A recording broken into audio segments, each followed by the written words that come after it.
E aí, beleza? Sou o Daniel do Vegan Lover e nesse canal eu te ensino a fazer o melhor queijo vegetal que você já comeu, super saboroso e com gosto de queijo, que isso aí é que dá um toque especial para o nosso queijo vegetal. Agora, tem gente que nem faz ideia dos ingredientes que é preciso para fazer um queijo vegetal. Isso aí, por enquanto, está tranquilo. Você já deve ter ouvido falar, na verdade, alguns ingredientes que são necessários para fazer queijo vegetal, mas às vezes aparece alguns ingredientes aí com nome estranho ou que você nunca viu, nunca usou, não sabe como usar e aí de repente, devido a essa quantidade de informação diferente e nova, você acaba desistindo, né? Mas eu quero facilitar um pouco esse caminho e quando a gente fala de ingredientes para fazer queijo vegetal, eu podia sim fazer uma listagem aqui meio rápida de tudo quanto é coisa que é possível a gente utilizar para fazer um queijo vegetal, né? Mas eu não sei até onde esse monte de ingrediente que eu colocasse aqui, ele faria sentido para quem não está ainda familiarizado com o procedimento de fazer um queijo vegetal, né? Então, o que eu prefiro fazer aqui é dividir os ingredientes, de um modo geral, que a gente precisa, em blocos, tá? Porque, assim, se a gente vai por uma outra perspectiva, né, que é ver, de fato, o que precisa para fazer um queijo vegetal, fica muito mais fácil para a gente achar os ingredientes depois, né? E você começa também a perceber que se de repente você não tem determinado ingrediente, é possível você substituir ele por um outro, contanto que ele tenha características semelhantes. Então é justamente essas características mais gerais que eu acho que vale muito mais do que eu ficar listando vários ingredientes aqui. Mas obviamente eu vou dar alguns exemplos para esses grandes grupos que eu vou falar. E o primeiro ponto que é interessante você perceber é que quando a gente vai fazer um queijo vegetal, ele precisa, de alguma forma, ter, né, algum tipo de comunicação com um queijo tradicional, né? Isso visualmente, depois no âmbito da textura e no âmbito do gosto também. E para que um queijo vegetal ele possa se aproximar de um queijo tradicional, ele precisa respeitar também a estrutura que o queijo tradicional tem. Então, quando a gente olha para o queijo tradicional, a gente percebe que, assim, ou pelo menos podemos identificar num queijo tradicional, três macronutrientes que são fundamentais para que o queijo seja um queijo de fato, né? E esses macronutrientes você já deve ter ouvido falar, com certeza. Estamos falando de proteína, falando de carboidrato e falando de gordura ou lipídio, né? Mas gordura é o termo que a gente mais ouve falar, né? Agora, cada um desses macronutrientes, eles vão desempenhar uma função no nosso queijo vegetal, né? E diferentemente do queijo tradicional, que você pega o leite animal e disso você transforma num queijo, né? O queijo vegetal, assim, poucas vezes vão achar um ingrediente que vai ser responsável para fazer um queijo vegetal. Existe, é possível, mas não é a maioria, tá? Porque muitas vezes você vai precisar combinar ingredientes diferentes para que possa ter esse equilíbrio entre os macronutrientes, né? Então esse é um bloco. Por exemplo, o que tem bastante proteína?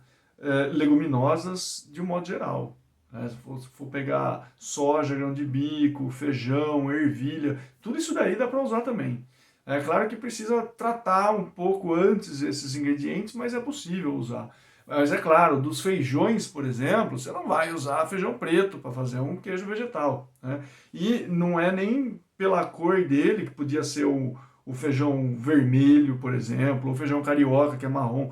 Não é nem pela cor que ele vai delegar, porque eu gosto bastante de brincar com cor também em queijo vegetal. Mas não é muito pela cor, mas porque ele acaba tendo alguns componentes que estão ligados à cor e que vai dar um certo amargor no queijo vegetal. Por isso que o feijão branco, esse sim, acaba sendo mais interessante para a gente usar. Ele já não tem essa pigmentação que pode acarretar num sabor um pouco mais amargo, tá? Isso é só um exemplo.